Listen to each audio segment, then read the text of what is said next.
महाराष्ट्रामध्ये लाडकी बहीण योजनेवरून आता सासू आणि सुनांमध्ये चांगलंच महाभारत रंगलेलं आहे आणि यामध्ये बिचाऱ्या अंगणवाडी सेविका अडकून पडल्यात. अंगणवाडी सेविकांकडून सध्या लाडकी बहीण सर्वेक्षण सुरू आहे आणि एका घरामधून केवळ 2 महिलांना निधी दिला जातोय. तिसरं नाव असेल तर ते काढावं लागणार आहे.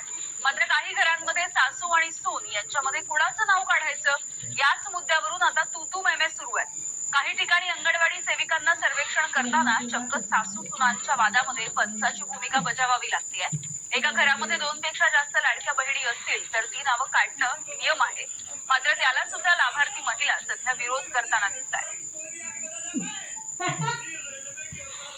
जाऊ सुन भारत अक्षरशः आम्ही घरामध्ये गेल्यानंतर त्यांना विचारलं रेशन कार्डच्या नुसार यादी आलेली ते सांगताय की आम्ही तुम्ही कोण आमचं नाव कपात करणार, आमच्या वरती आम्ही नाव आलेलं आम्हाला वरतून ऑनलाईन पैसे मिळत आहे, आम्ही तुम्हाला ही माहिती देणार नाही आणि आमच्या स्तरावर आम्ही मुख्यमंत्री साहेबांनी आम्हाला एवढे आशेने पैसे दिले, मग तुम्ही कोण आहेत आमच्यापर्यंत येणार आणि आमचं नाव कपात करणार.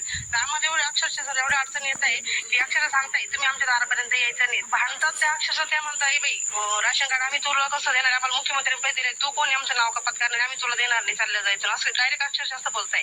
त्यांचे मिस्टर ड्रिंक करून येतात, ते आम्हाला घरी बोलतात तुम्ही कोण आहे, तुम्ही का गावचे कलेक्टर आहे का, तुम्ही का बरं आम्हाला देणार, आमचा लाडका भाऊ आहे, लाडका भाऊ असल्यानंतर तुम्ही लाडकी बहिणीचं कसं काय कटाप करणार. कुटुंब एकत्रच आहे, तर कोणी गरीब कोणी श्रीमंत कोणी अशा पद्धती नाही.